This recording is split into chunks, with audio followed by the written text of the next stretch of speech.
श्री गणेशाय नमः। नमस्कार मित्रों, मेरा नाम है ज्योति। एस्ट्रो तत्व चैनल पर आपका अभिनंदन है।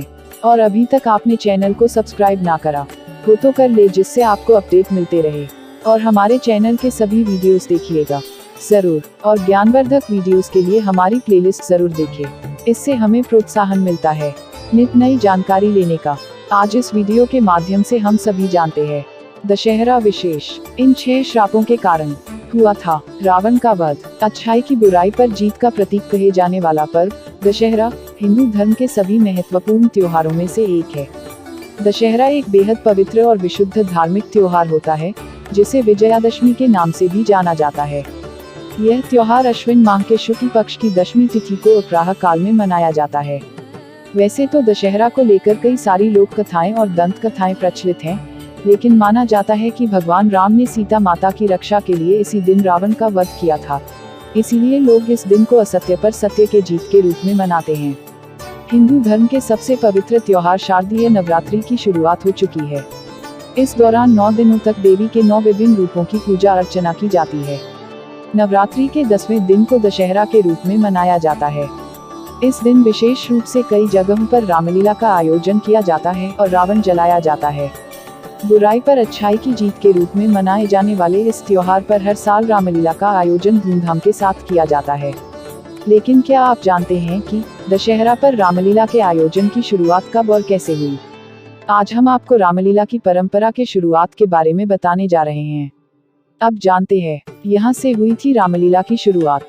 पौराणिक तथ्यों के आधार पर देखें तो सबसे पहले रामलीला का आयोजन 18वीं सदी में उत्तर प्रदेश के कानपुर में किया गया था।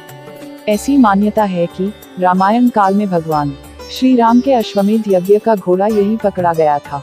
इसके बाद से ही कानपुर में विभिन्न जगहों पर रामलीला के मंचन का आयोजन किया जाने लगा। यहाँ आयोजित होने वाले परेड की रामलीला को कई दशक पुराना माना जाता है। यहाँ केवल स्थानीय और हिंदी भाषा में ही नहीं बल्कि पंजाबी भाषा में भी रामलीला का मंचन किया जाता है। यहाँ आयोजित होने वाले रामलीला के इतिहास की बात करें तो सबसे पहले इस परंपरा की शुरुआत वहाँ के राजा हिंदू सिंह ने 1774 में की थी। उन्होंने कानपुर के जाजमऊ में सबसे पहले धनुष यज्ञ रामलीला की शुरुआत की थी। इसके बाद से ही कानपुर में इस परंपरा की शुरुआत हुई, जो आज पूरे देश में फैल चुकी है।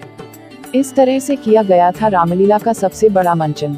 साल 1876 में कानपुर के अनवरगंज में पहली बार बड़े स्तर पर रामलीला का आयोजन किया गया था। उस वक्त इसका आयोजन वहां के राजा प्रयाग नारायण तिवारी ने करवाया था। इस रामलीला में उस समय के कई सारे स्वतंत्रता सेनानियों ने भी हिस्सा लिया था।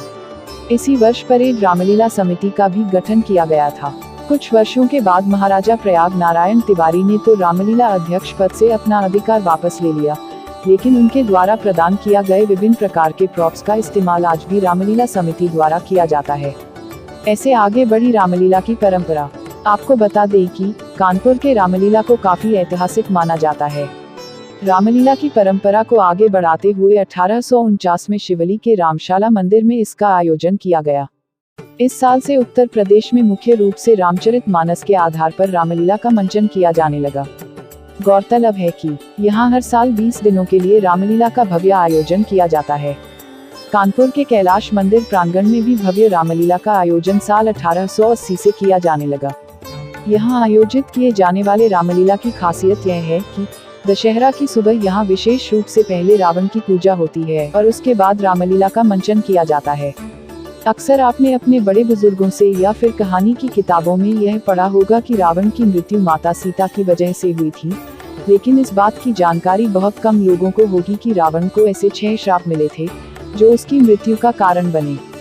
तो चलिए आपको बताते हैं कि वो कौन से 6 श्राप थे जिनके कारण रावण जैसे महाज्ञानी पंडित की मृत्यु हुई थी। पहला श्राप। रावण को पहला श्राप रघुवंश के राजा अनरण्य ने दिया था। अनरण्य एक बहुत ही पराक्रमी और प्रतापी राजा थे जो श्री राम के वंशज थे। कहते हैं कि जब रावण विश्व विजय पर निकला था तो उसका अनरण्य से भयंकर युद्ध हुआ, जिसमें अनरण्य की मृत्यु हो गई थी।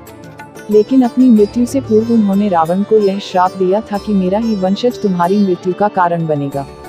रामायण के अनुसार भगवान श्री राम ने रघुकुल में जन्म लिया था और भगवान राम ने ही रावण का वध किया। दूसरा श्राप। रावण को दूसरा श्राप भगवान शिव के वाहन नंदी ने दिया था। रावण भगवान शिव का परम भक्त था।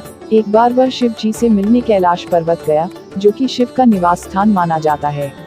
वहां जाकर अहंकारी रावण ने भगवान शिव के वाहन नंदी के बैल स्वरूप और वानर मुख का मजाक उड़ाया।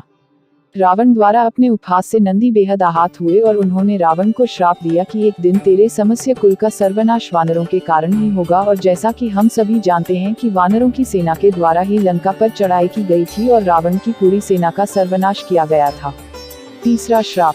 रावण को तीसरा श्राप उसकी पत्नी मंदोदरी की बड़ी बहन माया ने दिया था। माया का विवाह वैजंतपुर के राजा शंभर से हुआ था। एक बार जब रावण वैजंतपुर गया, वहां उसने माया को अपने जाल में फंसा लिया। जब राजा शंभर को इस बात का पता लगा तो उन्होंने रावण को बंदी बनाकर जेल में डाल दिया। उसी समय अयोध्या के रघुवंशी राजा दशरथ ने भी शंभर पर आक्रमण कर दिया।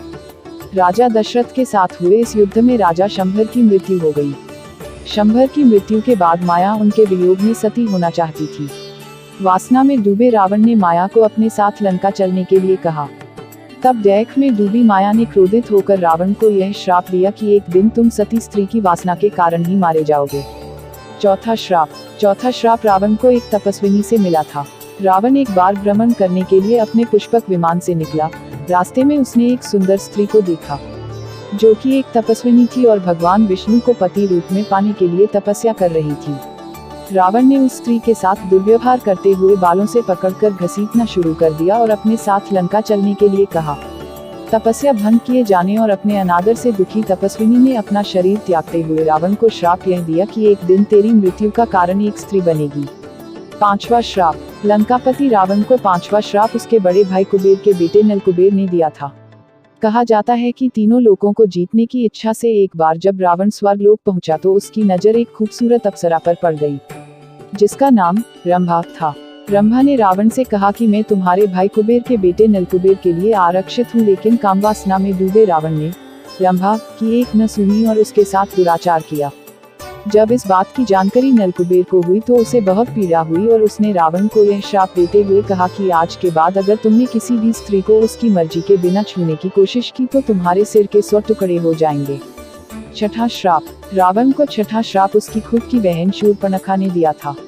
रावण की बहन शूर्पणखा के पति का नाम विद्युच्चैव था, जो कालकेय नामक राजा का सेनापति था। जब रावण विश्व विजय अभियान पर निकला था तो उसका सामना विद्युच्चैव से हुआ।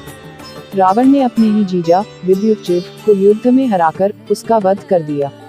पति की मृत्यु के उपरांत दुखी शूर्पणखा ने रावण को यह श्राप दिया कि एक दिन तुम्हारे और तुम्हारे पूरे कुल के सर्वनाश मेरे कारण ही होगा। मित्रों, आपने इस चैनल को और भी ज़्यादा शेयर करें, जिससे औरों को भी जानकारी हो और हमें भी प्रोत्साहन मिले।